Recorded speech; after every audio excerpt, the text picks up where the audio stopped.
Well, I think our session today, for you and those people who are watching the recording, I think this is going to be really helpful for you in terms of how to structure your talk. So, one of the questions that I get all the time from people about how to be a better public speaker, the key things I get are that I find that I get really nervous, I find that I forget what I've got to say, and I find I can't handle questions that people ask and it kind of throws me off, or I feel like I shouldn't be there, I've got imposter syndrome. And the other one is that the physical fear symptoms can get really overwhelming. So what we're going to do today is to start at the beginning and look at how to actually structure our talks so that they become something that's easy for us to talk about rather than something that's difficult to remember. So that's the space we're going from today. Hi, Shannon. Great to see you. Good morning. Hello, Yeti. Hi, how are you? I'm very well, thank you. How are you? Thank you. Likewise. Thank you. Awesome. So let's jump in. This is going to be a little bit interactive today because for you guys who turn up live, I want to give you the opportunity to get some one-to-one coaching about what kind of speaking you are doing. So am I sharing the right screen? Can you see the one that says Vocal Power Public Speaking Made Easier? And that's it? Yes. Fabulous. Mhm. Off to a good start then. Hi, Natasha. Good to see you. Okay, so today we are doing our express call, and Vocal Power is all about helping you become a confident public speaker. And over the last 20 years or so of learning and teaching public speaking skills, I've taken a lot of courses. I've done online seminars, boot camps, one-to-one coaching, you name it, I've done it.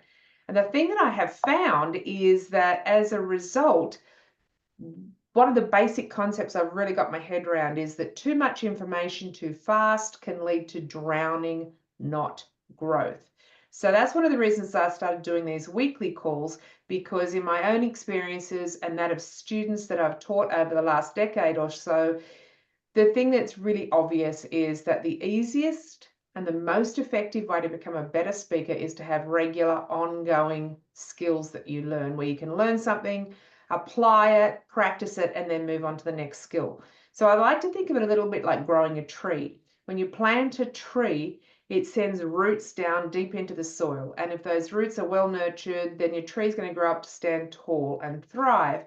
But if there's not enough water, then your tree's got really surface roots and it's easy for it to topple over. So that's why I'm doing these weekly calls. They're little bite-sized chunks that you can easily take away and use immediately. So I know Yeti, you and Natasha are definitely doing a speech very soon, or you have a speech in mind, and Shannon, we can apply this to something that you might be doing as well.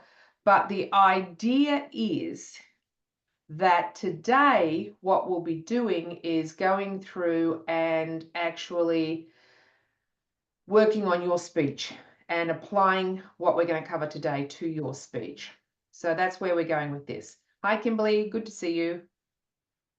So in today's session, what we're going to have a look at is how to avoid rambling, how to avoid getting lost during your talk, and how to avoid losing focus. So what we're going to do together is to create this focus framework for your next talk. And this focus framework that I've designed really helps you to deliver a professional presentation. And there are three main reasons that this works. The first one is it gives you a lot more clarity. So when your talk is clear and easy for you to understand, it's easy to deliver. And more importantly, probably from your audience's perspective, it's easy for them to hear and understand. And when your audience can hear and understand your talk more effectively, then they are going to be able to keep that information or retain that information for longer. So this doesn't matter whether your audience, one person, 100 people, or 1,000 or more people. The same framework applies for every talk that you're going to give.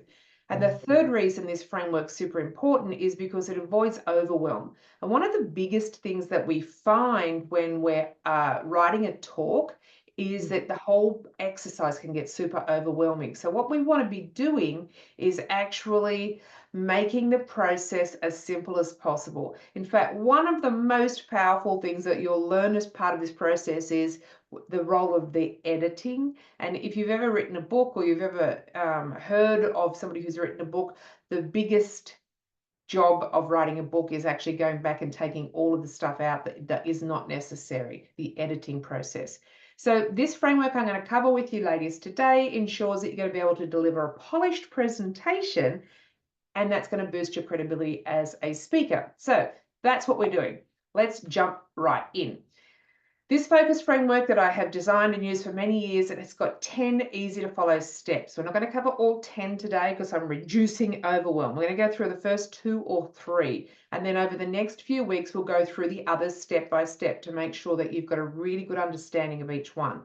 So what I encourage you to do is that each week bring questions along about your next talk that we can then discuss and apply using this framework. So here's what we're doing today. We're going to do the focus framework, and we're going to do some one-to-one coaching with each of you about your next talk and have Q&A as well on any issues or challenges that you might have. So coming live gives you the opportunity to have that, which is cool.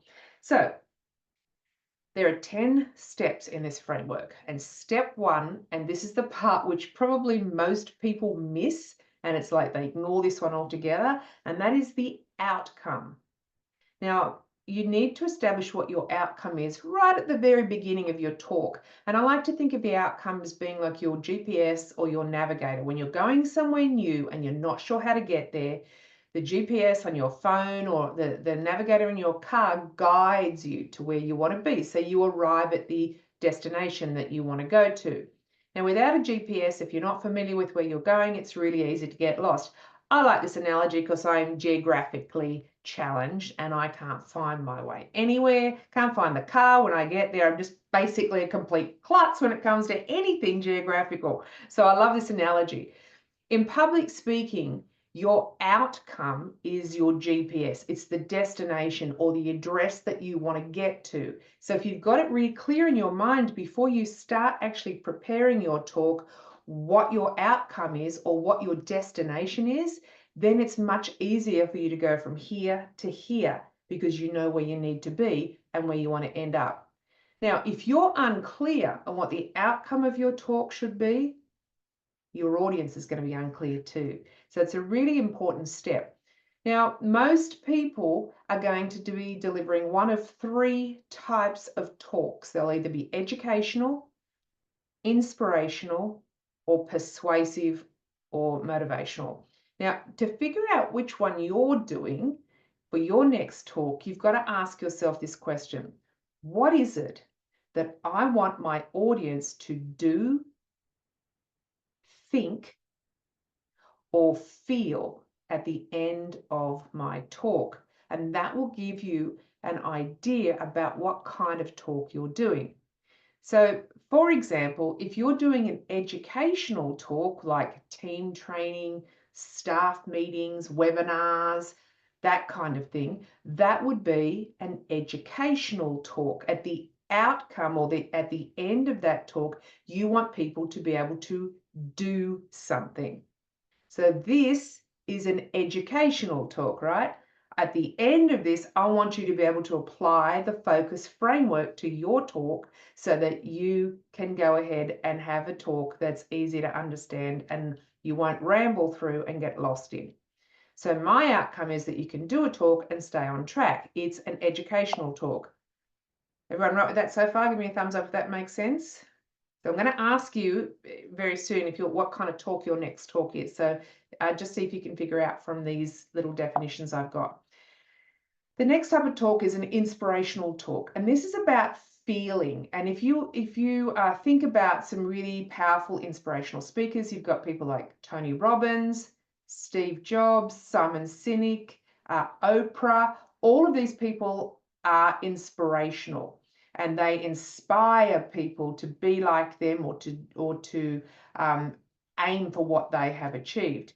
Now, you might be delivering a talk to black belt candidates. That's often a really inspirational talk before a black belt grading. Or you might be delivering a keynote to new members in your organization or an orientation speech to new members to get them on board. Or you might be sharing a personal story about overcoming triumph. One of the clients I've worked with had a terrible accident and was sharing as a part of that talk how she overcame all the challenges that came from that accident. And that was an inspirational talk. So an inspirational talk is about the feels. It makes people feel. Okay? The next type of talk is the persuasive talk. And this is where you want people to think. And if you are thinking about it, kinds of persuasive talks, you're looking at political rallies, sales pitches to prospects, product launches to customers, that kind of thing. What you want is for them to either think that you're the right candidate and vote for you, or to think that's a great solution to their needs and buy from you, or to think that that solution is going to fit that organization and to book that service from you. Does that make sense to everybody? Awesome. So, question is, what is your outcome? So let's start with Natasha. So your next talk is about, what is your next talk? Tell me what your next talk is. So my next talk is actually at my end of year concert. So my address to the clientele sitting in the audience and any family members and friends. So I believe the outcome I want to give them is my thanks. Yep. For supporting us. Okay, so that's what you want to do, is make them to think, do, or feel. Which Yeah. one? Feel. Feel. Okay, great. So what do you want them to feel? I want them to feel a part of the community and feel like they made the right decision in joining our dance school, basically. They put their kid in the right place. Excellent. So you want them to feel your gratitude, to feel part of the community, and you want them to feel like they've made a good choice, so that, and there's always that "so that" at the end of that, so that they will continue next year. Correct. Awesome. So when you write your speech, that's your outcome. So the first thing you should write in your speech is that. I want my audience to feel like they have my gratitude, to feel like they have made the right choice, and to continue next year. Yes, thank Very you. good. Thank you. And Yeti, what is your next talk going to be on? So it's going to be a virtue to age of 5 through 12. I want to teach them why it's important to be kind, loving, and caring. So for that reason, I want to make sure that they do understand what I'm trying to present, or how I'm trying to reach out to them. So what do you want them to do, think, or feel at the end of your talk, Yeti? Okay, I want them to love and help, and then value everyone around them and every other children around them. So you want them to behave in a certain way? Yes, because I want to make sure this is the age where they need to be taught all the good things. So if there is any way I can help them, that is where I'm trying to focus. So behave, another word for behave is do. So So you want them to do something. So you're educating, right? yes, like Okay. So virtues. specifically, what do you want them to do? What is it that you actually want them to do? I want them to learn the purpose or the goodness of love and being kind and compassion. Okay, so if you were to look at that in terms of something they could physically see at the end, what would that be? So if you've got a group of 5 to 12-year-olds and you want those 5 to 12-year-olds to see the value of love and see the value of kindness, what is it you want them to do? Apply it in their daily life. How they can specifically how? What do you want them to do? So how they can use or apply this in their daily life. I don't know. I guess I'm lost, right? And that's a really good example. Thank you for sharing that with us, Yeti, because that's what happens. We think that we want these 5 to 12-year-olds to be kind. What does that look like? We want them to be loving. What does that look like? So your outcome has to be much more specific than that. So I'm assuming that this is, and I know because we've worked together for a little while, I know that you want this to be sort of like an ongoing series of talks that you're going, or trainings that you're going to be delivering to this age group. So I think that where you need to go now is looking at something that's very specific, that you can say at the end of your talk, if these children or this audience does this, then I know I've been successful. But it's this that you need to know. What is it exactly? So have a think about it and we'll come back. Okay. Kindness. Okay. Thank you. Kimberly, what's your next talk? Major one is the round table, but I think that I'm still going to have to do one for the end of year party as well. So I thought that was a good idea from Natasha. So I'm going to work on that one and actually have a speech for that at the end of the year now. Hey. Now, I got to share with you, I had a conversation with Kimberly probably about 2 years ago, and she swore black and blue she was never talking in front of people, ever, like not ever. She may have seriously thought about cutting my throat at the mere suggestion of the idea. And now here she is standing up at the end of the year to do a presentation. So let's give her a little round of applause for that. That's a huge moment for you, Kimberly. Well done. Yeah, I always have Paula by my side though, so it makes it a little bit less stressful when you got Excellent. someone. Floaties, we call those in Australia, when you go swimming with your floaties. Awesome. Okay, so I'm assuming you want a similar outcome at the end of that, Kimberly? Yes, just to make everyone feel good for the holidays and inspire them to come back in the new year. And yeah. Nice, very nice. And Shannon, do you have a talk coming up or something that you're thinking about doing?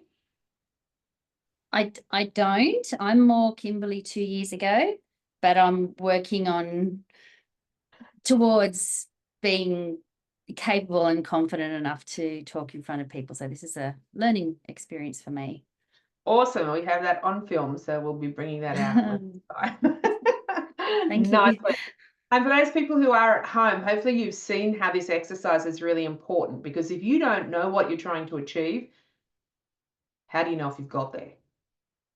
So even disregarding the fact that having a clear outcome is going to help you with delivering a more structured speech that you'll remember, having a clear outcome actually tells you whether you've been successful in what you wanted to do.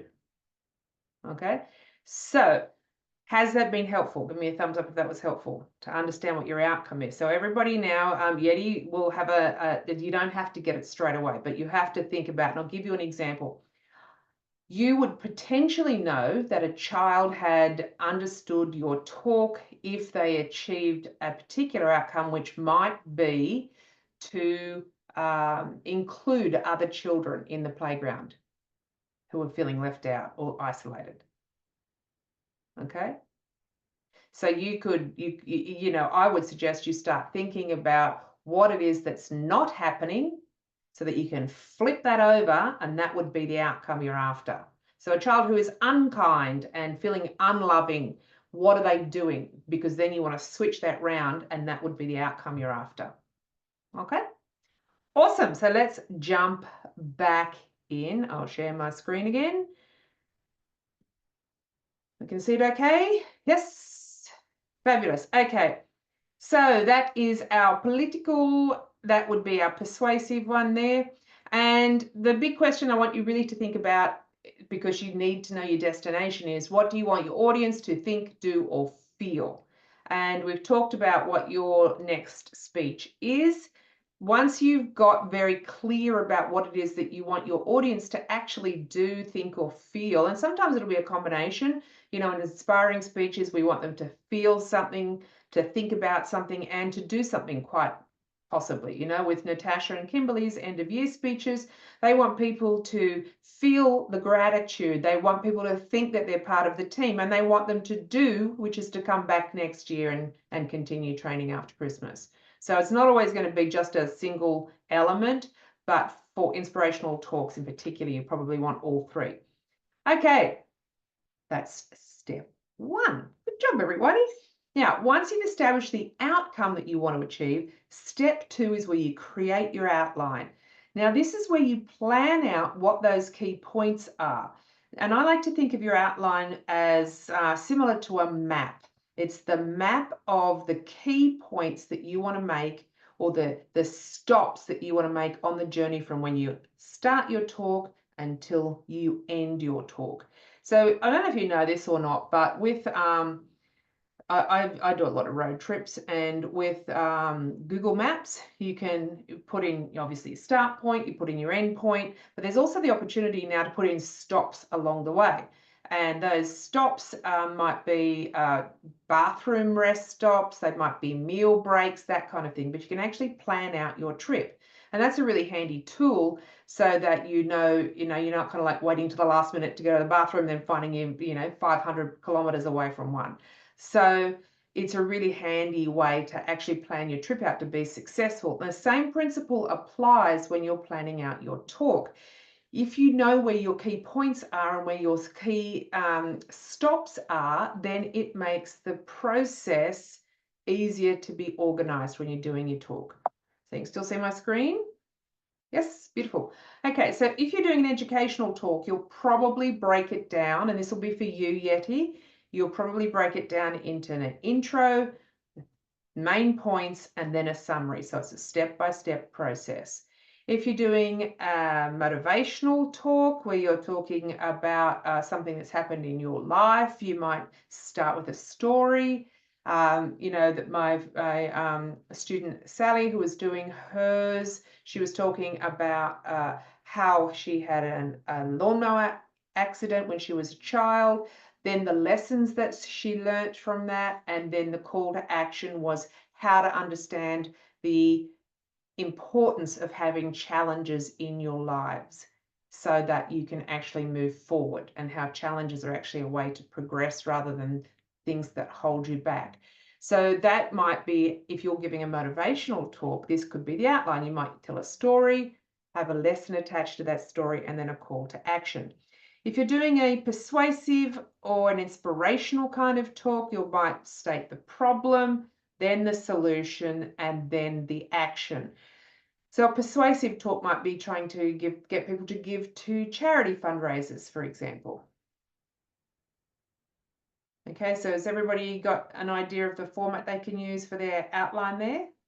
Yes, beautiful. Okay, so that's the outline. Then we're going to jump, actually we'll stop there just to make sure everyone's got that. So the basic outline that fits all talks is intro, main points, conclusion. And we learned this in essay writing in school, right? You have an introduction, you have your main points, and then you have your conclusion. So you start your talk with your outcome. You know what it is that you want to achieve. Then you've got main point, you've got your introduction and your conclusion, and your introduction and your conclusion are pretty much the same thing. You just flip it around.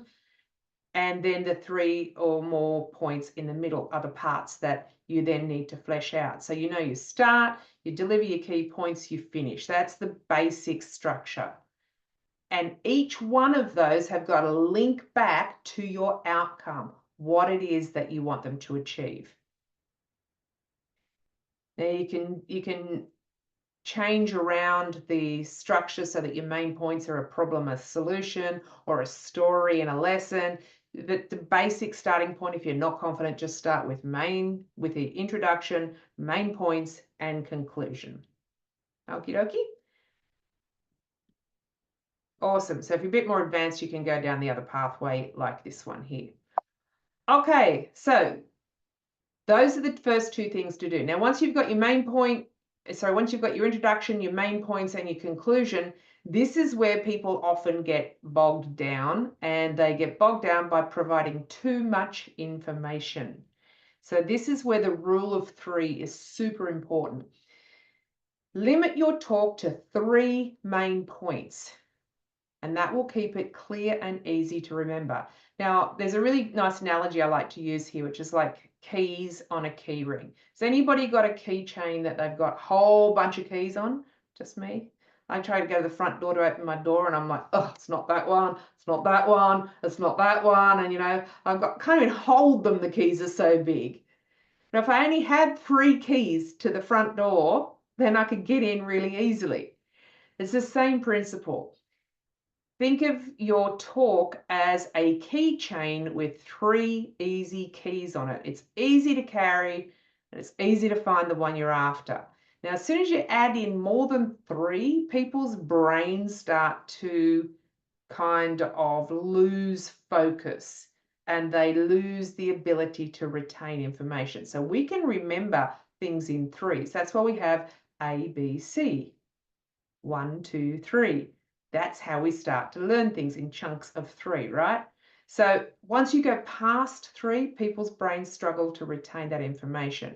So what we're trying to do is make this talk as easy for you to remember as possible. So if you know your intro, and then you only have 3 points, and then your conclusions, the revamp of the intro, and there's a lot more to it than that, but this is the easy model to look at, then you don't have to remember too much. You've only got to remember 3 things. And yet you and I have already talked about how to break that down into little acronyms, like little letters, where you can actually remember it really easy as well. We'll cover that a little bit more later on. But if you were to look at your talk and your 3 main points, let's go with you, Kimberly, to start with. Your 3 main points that you wanted to cover in your end of year, what might they be? And don't forget to unmute. The first one would be how well everyone's gone, Mm-hmm. to encourage them. That 3. So, and yep, their outcome from when they started, like how much they've grown. Yep. That how happy we are about what they've done. Mm-hmm. So our personal pride, I guess. Yep. And then wish them the best for the end of year celebrations and new year, and hope to see them back next year. So Okay. All right. So we haven't rehearsed this at all. So this is me going off the top of my head. So what Kimberly said is she wants to show gratitude and encourage people. She wants to demonstrate the growth that everybody's made, and she hopes they might come back next year. So if we break that down, we could break it down into 3 things. E for encourage. So giving them encouragement for what they've done. G for growth. You know, when you first started, you could do that. Now you can do this. And then I would suggest you go a little bit deeper into that 3rd point and not just hope that they come back next year, but actually give them a reason to do so. So talk about the opportunities for next year. Okay. E for encourage, G for growth, O for opportunity. E-G-O. What's it spell? ego. Ego. Very good. So now all you have to remember is my talk. It's about ego. E for encourage. I've done the encouragement. Crap, what comes next? Oh, ego. E-G-O. G for growth. Okay, now I'm going to talk about growth. What was the last one? E-G-O. O for opportunity. So if you put your 3 points into a little word like that, then all you have to remember is ego. Make sense? Mhm. All righty. Natasha, you want to have a go? Yeah, sure. So what do you want them to, what do you want to talk about in your session? I guess we start with, yeah, just how well they did in the performance itself. So Mhm. I guess acknowledgement Yep. of what they've. Don't worry about trying to find letters that fit. Yeah, that's just fine. concepts. Okay. Yeah. Well, yeah, we just Knowledge. want to acknowledge what they've done. Let them know that, I don't even know. That I guess the teaching staff are proud of them. Mhm. And the last one would be, I guess, our well wishes for the next year. Because, yeah. Yep. Like again, a same retention. thing. Sorry about that. Something like You a want- retention type thing to Yeah. hook them back in again for next year. You want them to come back, right? Yeah. Okay, cool. All right. So you're looking at that first step is acknowledging and congratulating. Yep. The last step is, basically the same principle of appealing to them to come back or Mhm. opportunity. The middle one I'm a little vague on because I would say that acknowledging and congratulating are the same as being proud. True. I think, yeah, it's probably only 2 steps for me, to be honest. So I probably don't need a third one because it's, Well, if you do have 3, so if people are going to feel like, I think what you said before is you want them to feel valued, or you want them to feel the value of being at your school. So Yes. I would kind of lean towards some kind of value statement. Yeah, okay. Yep. What have they got that has you've congratulated them on their performance, and then you're wanting to demonstrate the value of them being with you. So what are some of those sorts of values that you could demonstrate as part of your talk?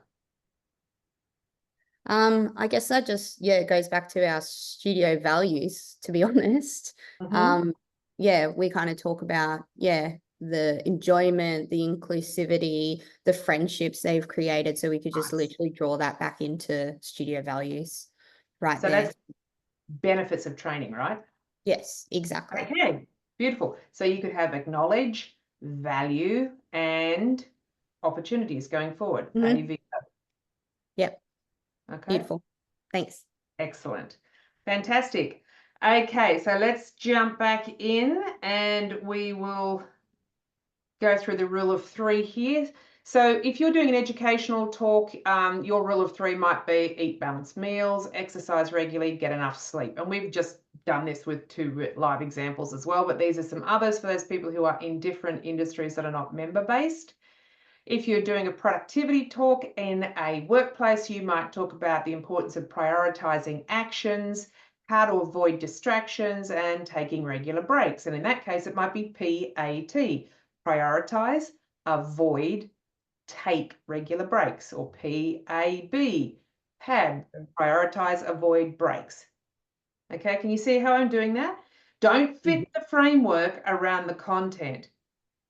Find the content and then just find something that it makes it easy for you to remember. Beautiful. All right, so those are the first 3 of 10 steps to help you prepare and stay focused in your talk. And what I'd like to do now is just to jump in and ask you what it is that you found most valuable today. So let's start with you, Yeti. What did you find most valuable? So today I learned how to the contest, how important it is. So that way I have my children class focused, and at the same time I want to be able to make sure those 3 words, like mine is CKC, I want to focus, and then it's not long, it's not short, it's to the point, and then they understand what I'm trying to say. Yes, excellent. And I think what you need to really focus on, Yeti, for the next week, all I would like you to do is to think about, what do I want these kids to do at the end? When you get a clear idea on what that looks like, then you know how to drive your talk forward. But right now, I don't think that we have a very clear understanding of the before and the after shot. Does that make sense? Yes. Excellent. Thank you. And Shannon, what did you find most valuable today?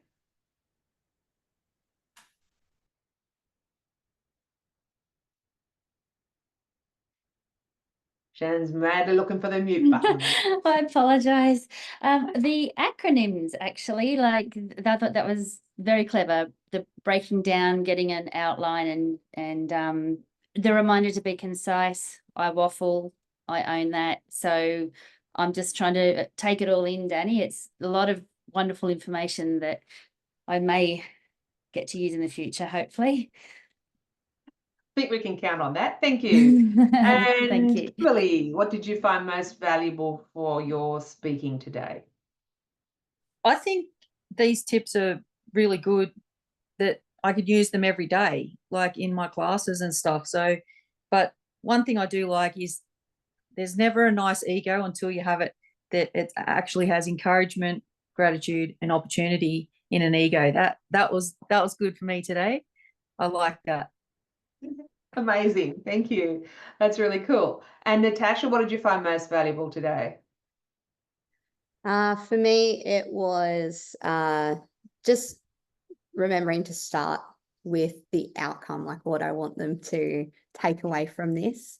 I usually, when I speak, it's coming out as we're going by addressing it first. That's just so obvious, but I've never thought of that.